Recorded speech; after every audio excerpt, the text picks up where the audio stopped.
고린도후서 1장 19절부터 24절까지 말씀입니다. 고린도후서 1장 19절입니다. 신약성경 287페이지입니다.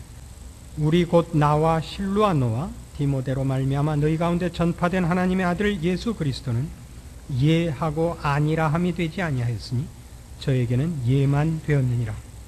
하나님의 약속은 얼마든지 그리스도 안에서 예가 되니 그런즉 그로 말미암아 우리가 아멘하여 하나님께 영광을 돌리게 되느니라. 우리를 너희와 함께 그리스도 안에서 견고케 하시고 우리에게 기름을 부으신 이는 하나님이시니 저가 또한 우리에게 인치시고 보증으로 성령을 우리 마음에 주셨느니라. 내가 내 영혼을 두고 하나님을 불러 증거하시게 하노니 다시 고린도에 가지 아니한 것은 너희를 아끼려 함이라. 우리가 너희 믿음을 주관하려는 것이 아니요 오직 너희 기쁨을 돕는 자가 되려 함이니 이는 너희가 믿음에 섰음이라. 성가대. 오늘 고린도후서 1장 19절 이하의 말씀은 먼저 그 안에 있는 내용들을 이해하고 나중에 결론으로 전체를 묶는 이런 식으로 말씀을 드리겠습니다.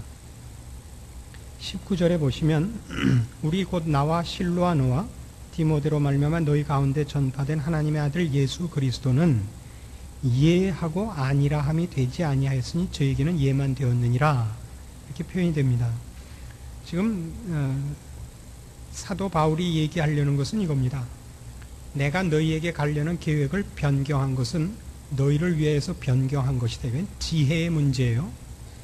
지혜의 문제고 이것이 무엇을 작정했다가 변경하고 번복하는 것과는 다르다 이겁니다. 그러니까 내가 전한 복음이 그 내용이 번복되는 것과는 다르다 이거예요. 예수 그리스도는 그런 분이 아니다. 우리가 너희에게 전한 복음의 내용과 하나님이 예수 그리스도 안에서 너희에게 한, 즉 예수 그리스도의 구원의 신실성을 강조하고 있는 것입니다. 그래서 우리는 먼저 이런 구절들을 기억해 둘 필요가 있습니다. 로마서 10장 예수 그리스도의 구원의 신실성, 로마서 10장 11절 성경에 이르되 누구든지 저를 믿는 자는 부끄러움을 당하지 아니하리라 하니 유대인이나 헬라인이나 차별이 없음이라. 한 주께서 모든 사람의 주가 되사 저를 부르는 모든 사람에게 부여하시도다. 누구든지 주의 이름을 부르는 자는 구원을 얻으리라. 예수 그리스도의 구원의 신실성입니다. 예수를 믿는 자는 누구든지 예외 없이 구원을 얻습니다. 그에게는 예가 됐다가 아니오가 되는, 한번 허락했다가 그 다음에 번복하는 일은 없습니다. 구원은 그런 일이 없습니다. 요한복음 6장에도 나옵니다. 요한복음 6장 37절 아버지께서 내게 주시는 자는 다 내게로 올 것이요 내게 오는 자는 내가 결코 내어쫓지 아니하리라. 내게 오는 자는 내가 결코 내어쫓지 않습니다. 그래서 예수 그리스도의 구원의 신실성 속에는 그를 믿는 자는 절대 부끄러움을 당치 않습니다. 저를 믿는 자는 부끄러움을 당하지 않을 것입니다. 다른 면으로는 이렇게도 되어 있습니다.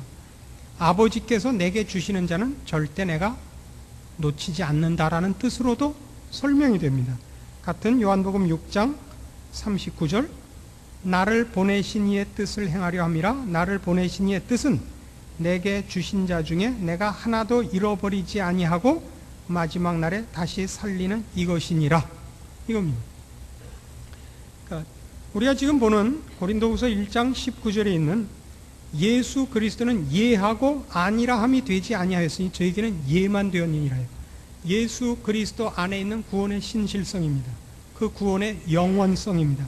저를 믿는 자는 부끄러움을 당치 않습니다. 누구든지 저를 믿는 자는 구원을 얻습니다. 아버지께서 그 아들에게 주신 영혼들은 어느 하나도 실패치 않을 것입니다. 20절 고린도후서 1장 20절 하나님의 약속은 얼마든지 그리스도 안에서 예가 되니 그런즉 그로 말미암아 우리가 아멘하여 하나님께 영광을 돌리게 되느니라. 19절하고 20절은 뭐가 다르냐 하면 19절은 예수 그리스도 안에 있는 구원의 신실성이요 영원성을 얘기하는 거라면 그것이 이루어질 수 없는 자에게 이루어진단 말이에요. 하나님의 약속은 얼마든지 그리스도 안에서 예가 된다. 있을 수 없는 일이 하나님의 능력으로 그리스도 안에서 가능해져요. 아브라함이 100살에 이삭을 얻는 거예요. 그런 식이란 말이에요. 그래서 이 20절에서 얘기하는 것은 앞에 있었던 예수 그리스도 안에 있는 구원의 신실성과 영원성을 얘기하는데 반해서 여기서는 그 구원의 능력과 지혜를 얘기하는 겁니다. 이 구원의 놀라움을 얘기하는 것입니다. 요한 1서 3장 신약성경 390페이지 요한 1서 3장 1절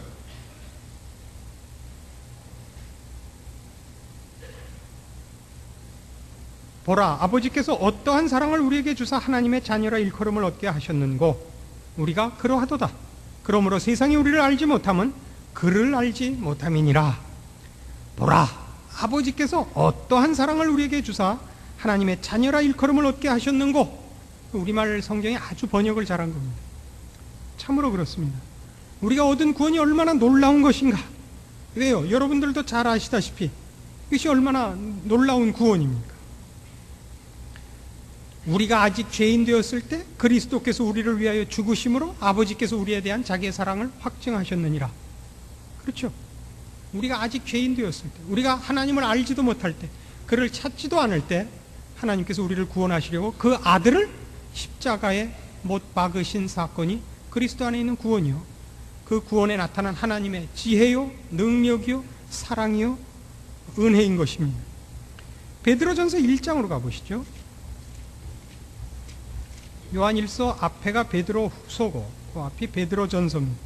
베드로전서 1장 10절.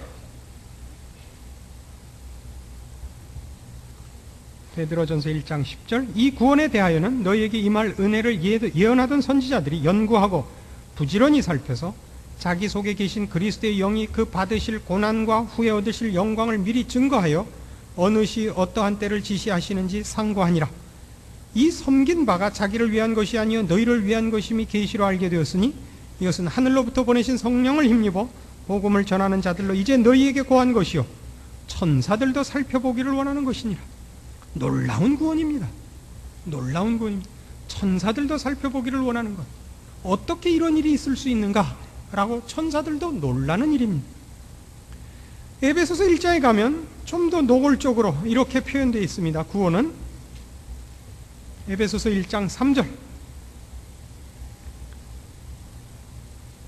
찬송하리로다 하나님 곧 우리 주 예수 그리스도의 아버지께서 그리스도 안에서 하늘에 속한 모든 신령한 복으로 우리에게 복 주시되 곧 창세전에 그리스도 안에서 우리를 택하사 우리로 사랑 안에서 그 앞에 거룩하고 흠이 없게 하시려고 그 기쁘신 뜻대로 우리를 예정하사 예수 그리스도로 말미암아 자기 아들들이 되게 하셨으니 이는 그의 사랑하시는 자 안에서 우리에게 거저 주시는 바 그의 은혜의 영광을 찬미하게 하려는 것이라. 이게 뭐 전체가 다 일종의 감탄문이요, 찬송시요. 그렇죠. 우리가 오늘 보는 이 본문에 나오는 20절에 있는 바와 같이 하나님의 약속은 얼마든지 그리스도 안에서 이해가 됩니다. 소리는 앞에 있었던 예수 그리스도 안에 있는 구원의 신실성과 함께 이 구원의 능력과 지혜와 놀라움을 20절에서 보고 있습니다. 그래 놓고 21절과 22절에서는 우리를 너희와 함께 그리스도 안에서 견고케 하시고 우리에게 기름을 부으신 이는 하나님이시니 저가 또한 우리에게 인치시고 보증으로 성령을 우리 마음에 주셨느니라 라고 성령께서 오셔서 이 구원의 보증이 되셨다는 얘기로 이어지고 있습니다. 즉, 이 구원은 하나님이 하신 겁니다. 우리를 근거로 해서 하지 않았습니다. 우리와 동업을 하신 것이 아닙니다. 하나님 홀로 하셨고 하나님의 의지와 하나님의 신실하심과 하나님의 능력과 은혜와 긍휼과 자비의 산물입니다. 그래서 이것이 되고야 만다는 것이 우리의 행동과 우리의 증거에 있지 않고 하나님 쪽의 약속에 근거합니다. 이 하나님께서 허락하신 이 구원, 예수 그리스도 안에 있는 구원의 신실성, 그 영원성, 그리고 이 구원의 그 놀라움, 그 하나님의 그 놀라우신 은혜와 진리, 그것이 확실한 근거마저도 우리의 변화나 우리의 무슨 열매나 우리의 무슨 행동으로의 증거가 아니라 하나님 쪽에서 허락하시는 성령으로 보증되고 있습니다. 로마서 9장으로 가보십시오.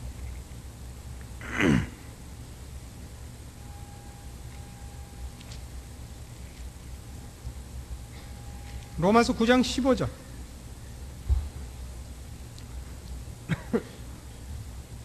모세에게 이르시되 내가 긍휼히 여길 자를 긍휼히 여기고 불쌍히 여길 자를 불쌍히 여기리라 하셨으니 그런즉 원하는 자로 말미암음도 아니요 다른 박질하는 자로 말미암음도 아니요 오직 긍휼히 여기시는 하나님으로 말미암음이니라.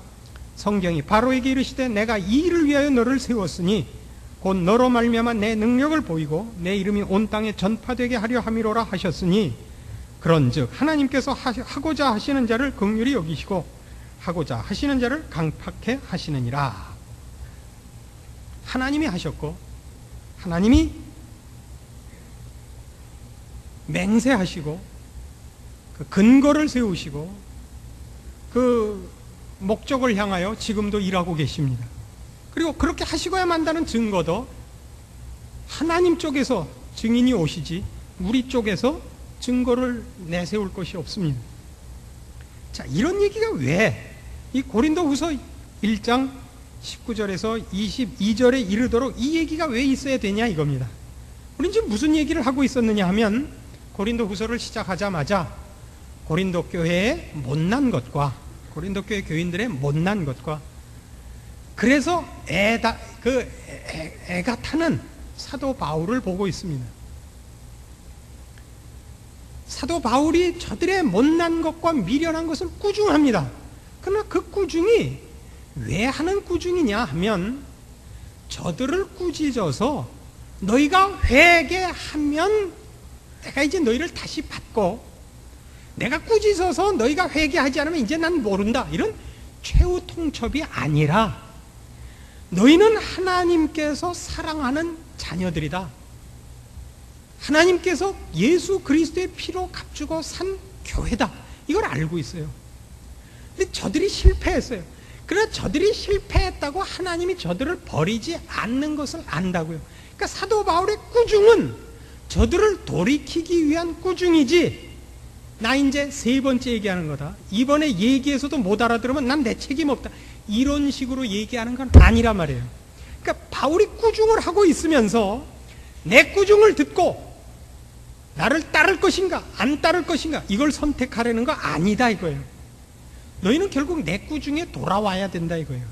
왜냐하면 너희는 예하고 아니요 하는 일이 없는 신실하신 구원을 받았고 너희는 원래 실패해서는 안 되고 구원을 얻었다가 나가다가 혹 실패하면 거기서 무산되는 그러니까 내 구원을 내가 해서 완성을 할 수도 있고 내가 못해서 실패할 수도 있는 조건에서 부름을 받은 것이 아니라 너희는 원래부터 아닌 족속이었는데 부름을 받은 것이니까 지금 잘못했다고 해서 크게 뭐 어떻게 되지 않을 족속이니까 잘못한 것 같고 걱정을 하지도 말라 이거예요. 지금 말을 알아듣는 거예요.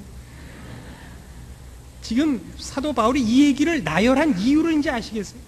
그러니까 너희는 이 얘기를 듣고 아이고 하고 놀랄 필요도 없는 게 너희는 원래 너희가 아직 죄인 되었을 때 부름을 받았고 너희가 본질상 진노의 자녀로부터 은혜로 구원을 받은 족속이지 너희가 그래서 욕을 먹을 만한 조건을 갖고 있는 자도 아니란 말이야. 그러니까 욕하는 거 갖고 괜히 시뚝해갖고 나 그러면 안 믿어 이럴 주제도 아니란 말이에요. 그러니까 욕 먹는 건 놀래지 말란 말이에요. 내가 욕을 하는 거는 이제 이 욕을 먹고 알아듣고 오라는 게 아니라 너희는 알아들을 것이냐 예스 할 것이냐 싫다 할 것이냐 그런 선택권이 있지도 않을 뿐더러 그만한 지위도 없는 족속이라고. 그러니까 혹 내가 꾸중하는 걸 통해서 너희가 혹시 우리가 알아들을 것이냐 말 것이냐는 선택권을 가진 지위와 신분에 있다고 오해할까봐 이 말을 한다는 거예요.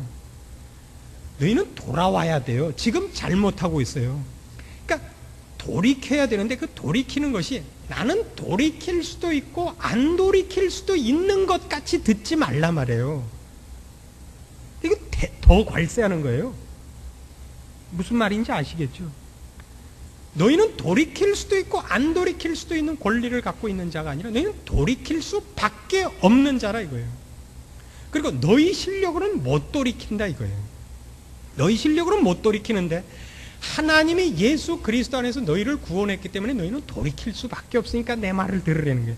내 말을 들어봤자 너희가 이해가 가거나 내 말을 듣고 싶어 하거나 그리고 이것이 맞다라고 결심할 거라고 내가 기대하지 않지만 너희는 그럴 수밖에 없는 자이기 때문에 내가 이 말을 한다는 거예요. 결국 있는 대로 괄세하고 그리고 이 말을 하는 셈입니다. 그래서 우리가 어떤 이 얘기들을 이렇게 모아야 되느냐 하면 결국 이런 데로 오는 거예요. 신앙생활이란 결국 기준이 뭐냐 하는 거예요. 신앙생활이란 슈바이처쯤 돼야 되는 거예요. 테레사쯤 되는 거예요. 신앙생활이란 도대체 뭐예요? 저는 목사이면서도 목사니까 신앙이 더 나을 거라 이렇게 생각하실 건 없어요. 늘 걱정이 되는 게 뭐냐면 이거 이렇게 해서 되겠는가 이 생각을 해요. 이것보단 더 해야 되지 않는가, 더 기도하고 더 표정도 좀 더 거룩해야 될 거 아닌가. 그래서 사람들이 보면 이렇게 숙연해지는 표정이 돼야 될 거 아닌가. 지금도 나를 보면 사람들이 전혀 목사 같지 않은데 이게 칭찬인지 욕인지 모를 소리를 아직도 듣고 있어야 되는 거예요. 더 많이 기도를 하면 혹시 얼굴이 변하지 않을까. 그래 안 되거든요. 그러면 안 되는 거를 감수하는 건가? 그럼 사도 바울이 이렇게 얘기를 했다고요. 나의 달려갈 길을 마치고 믿음을 지켰으니. 사도 바울은 그렇게 얘기를 했어요. 그럼 나는 나의 달려갈 길을 마치고 믿음을 지켰다고 얘기할 수 있는가? 못하지요. 전 못합니다. 저는 그렇게 세지 않습니다. 그렇게 충분하다고 얘기할 만큼 신앙생활을 하고 있지 못합니다. 그럼 분명히 잘못하고 있는 것 아닌가? 그럼 우리는 신앙생활을 더 매일 하다못해 2시간씩 기도하고 또 2시간은 성경 보고 2시간은 전도하고 이렇게 하루에 적어도 6시간은 전적으로 하나님만을 위해서 살아야 될 것 아닌가?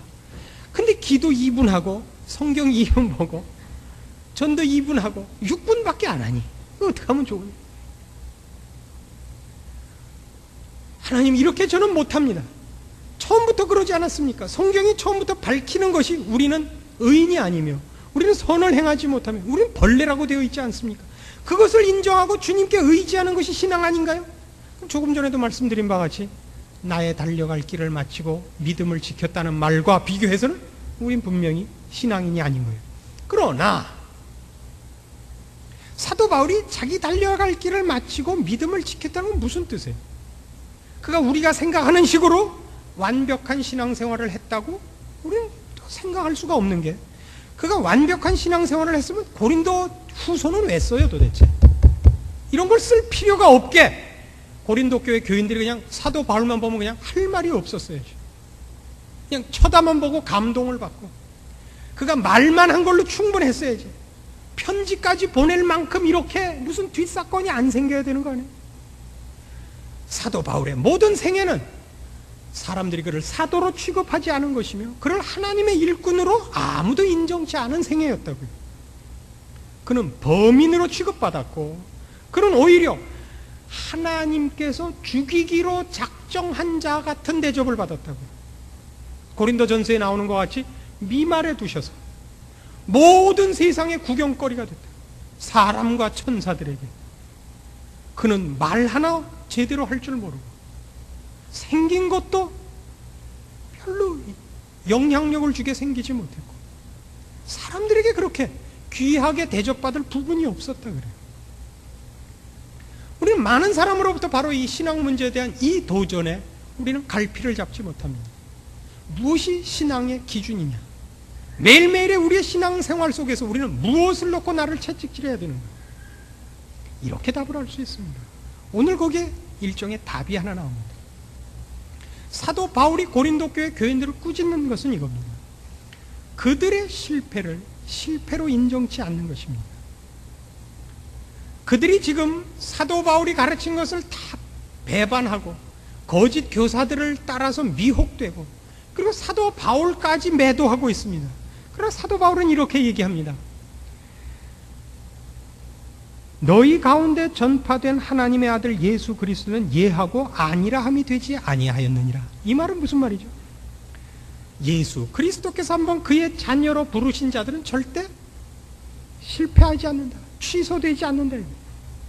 너희들이 지금 잠깐 나를 배신하고 복음에서 잠깐 곁길로 갔다고 해서 너희들이 지금 잘하고 있는 건 물론 아니지만 너희들의 구원이 실패되거나 번복된다고 나는 꿈도 꾸지 않는다. 이거. 왜요? 하나님의 약속은 얼마든지 그리스도 안에서 이해가 되기 때문입니다. 하나님께서 우리를 그리스도 예수 안에서 부르셨어요. 그것보다 더 큰 은혜와 그것보다 더 큰 능력은 없어요. 그러니까 우리가 이 세상을 살면서 잠시 넘어지고 실패하는 것은 예수님께서 우리의 원래의 죄를 위해 십자가에 달리신 것과 비교하면 문제도 아닌 것들인 거예요. 그래서 바울은 고린도 교회 교인들을 놓고 지금 권면을 할 때 그들을 향하여 어떤 마음으로 하냐면 그들의 실패를 그렇게 큰 문제로 따지질 않는다고. 뭘로만 보고 있죠? 너희들이 당연히 가야 할 길에서 벗어나 있다고 꾸짖고 있지. 그들을 이제 너는 내가 믿는 하나님을 선택하든지 아니면 너희 갈 길을 가려면 가라라는 심각한 갈림길의 선자를 추궁하는 것 같이는 밀지 않는단 말이에요. 이건 대단히 중요한 힌트가 됩니다. 우리는 우리의 신앙생활을 조금 전에도 예를 든 것 같이 슈바이처나 테레사 수녀같이 완벽한 자기 희생, 완벽한 하나님의 사람으로 100% 사는 것으로 자기를 자꾸 비교를 합니다만은 성경이 신자들에 대해서 권면하고 혹 꾸중을 하고 혹 격려하는 기준들을 보면 궁극적인 완성을 향하여 나아가는 과정에 있는 사람이라는 시각에서 조금도 다른 데로 가는 적이 없습니다. 그건 마치 이것과 같습니다. 어떤 분이 오셔서 저한테 이렇게 묻습니다. 목사님께서는 지금 가지신 지위와 형편으로 더 많이 봉사하고 남을 도울 수 있고 더 크게 하나님의 일을 하실 수 있는데 왜 그런 걸 안 하시고 이렇게 많은 시간들을 허비하십니까? 그래요. 그래서 저는 제 힘에 진하게 봉사를 하고 있다고, 헌신을 하고 있다고 생각하는데 제가 저를 위해서 이렇게 쓰고 하나님의 일을 안 하는 게 뭐 있습니까? 목사님 왜 짬날 때마다 가서 테니스나 치고 그러십니까? 그래서 그러죠. 그럼 그 시간도 나가서 그럼 뭘 해야 됩니까? 그래야 마땅하다 이거. 그러면 3년 안에 돌아가신다 이거죠, 제 말은. 이건 굉장히 중요한 얘기예요. 우린 모두 다 그런 완벽한 신앙생활을 하고 싶단 말이에요. 잠시도 나를 위해서 쓰지 않고 조금도 나를 위하여 쓰지 않고 조금만 경제적인 여유가 있거나 건강의 여유가 있으면 모두를 다 하나님께 헌신하는 것이 완벽한 신앙생활이 아닌가, 이렇게 우리는 생각하고 있죠. 그렇지 않습니다. 기왕 테니스 얘기가 나왔으니까 제가 중요한 원리를 하나 가르쳐 드리려고 합니다. 테니스를 어느 만큼 치면 친다 소리를 하느냐면 10년을 쳐야 친다 소리를 합니다. 그러니까 기왕 얘기가 나온 김에 분명히 밝혀둘 얘기가 있어요. 제가 테니스를 좋아한다 그러니까 혹 어떤 이들이 저희 남편도 테니스를 잘 치는데 목사님 한번 기회를 주시죠.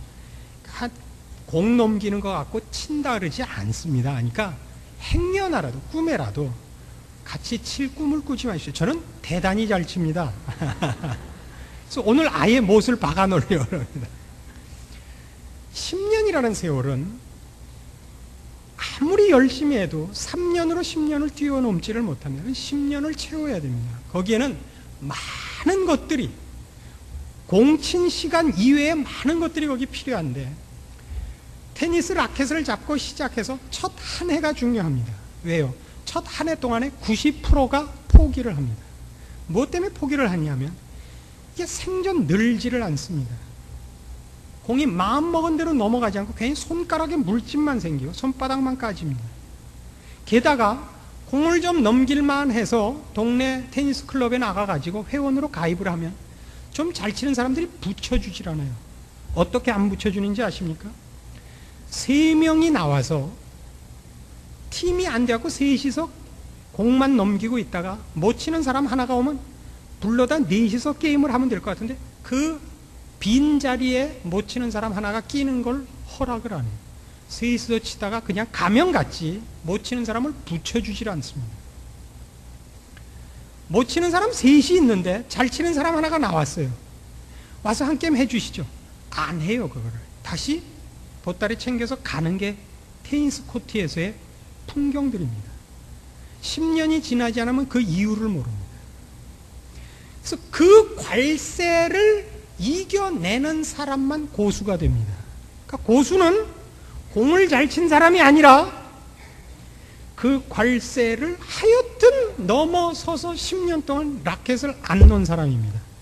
알아들으십니까?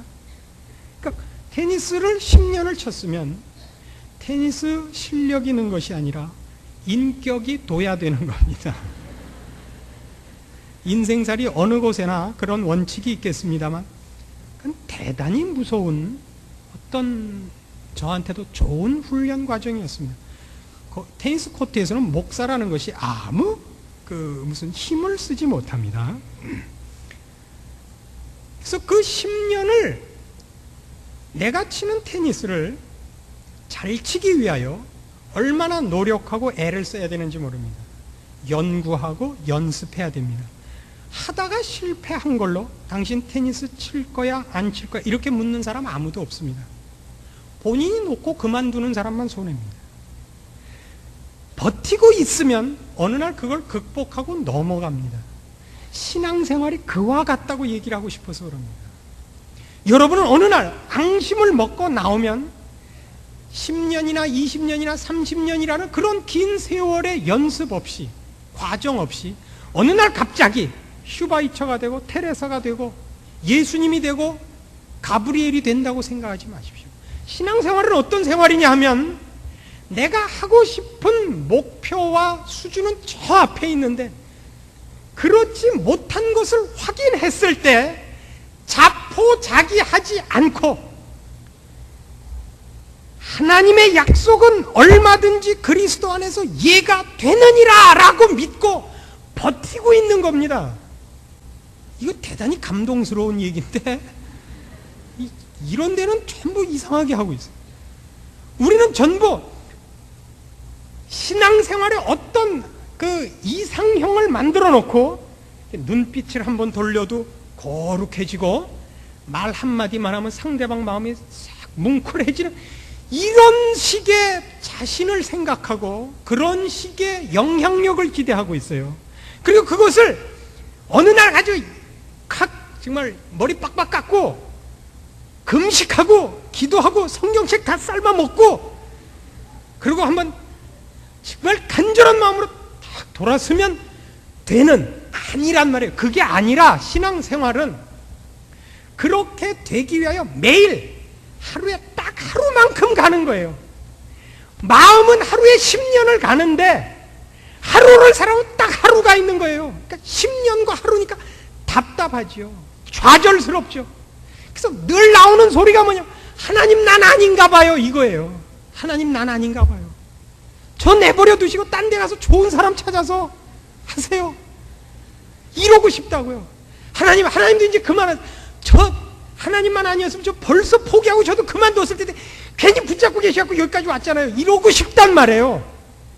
그걸 붙잡고 하나님은 포기하시지 않을 거죠. 저는 골백 번 포기하고 싶었지만 하나님 안 포기하시는 거죠. 정말이죠. 좋아요. 저도 포기 안 할게요. 이게 신앙이에요. 이게 하루예요. 그 이상을 욕심내지 마세요. 그 이상 하는 사람도 없어요. 하는 사람은 가짜예요. 누가 그러냐? 쌍놈 새끼 잡아오세요. 누가 그런다 그러면. 이것 때문에 너무나 많이 속았단 말이에요.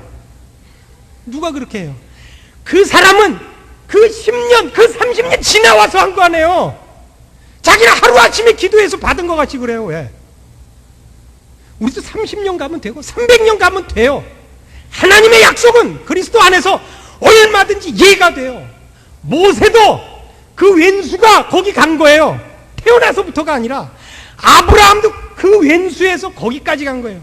창세기 22장 가야 이삭을 바치는 거예요. 태어나서부터가 아니라. 근데 왜 우리는 하루아침에 가려고 그래요? 신앙이 뭐예요? 버티는 거예요. 하나님의 약속은 그리스도 예수 안에서 얼마든지 예가 되느니라. 아멘! 이게 우리예요. 포기하지 마세요. 성급해하지 마세요.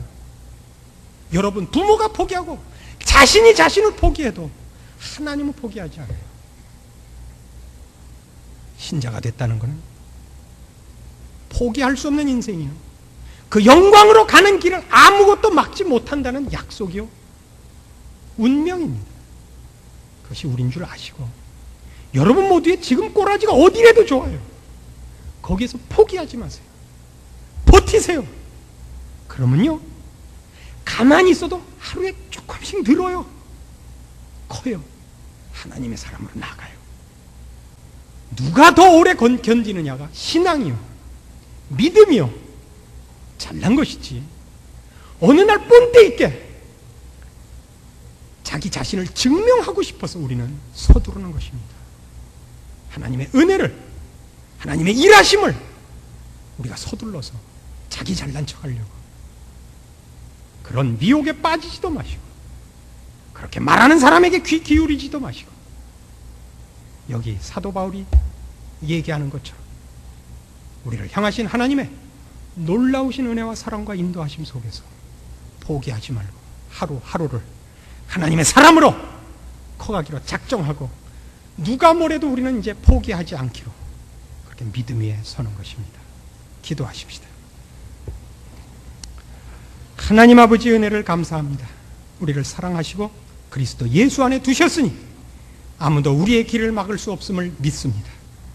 우리가 결국 우리 하나님 앞에 영광스럽게 나타날 것을 믿습니다. 우리는 지금 부족하고 미련하고 연약하나 우리가 넘어질 때마다 다시 일어나기로 작정하며, 우리 하나님이 우리를 포기하시지 않으시니 우리도 우리를 포기하지 않기로 작정합니다.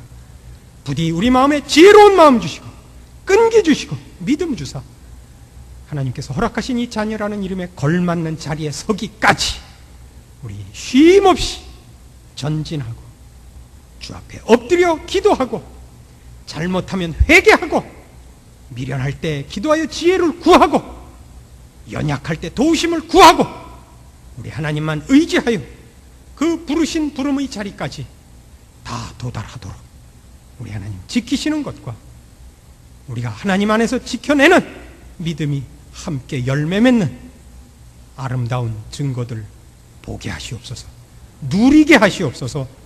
예수님의 이름으로 기도합니다.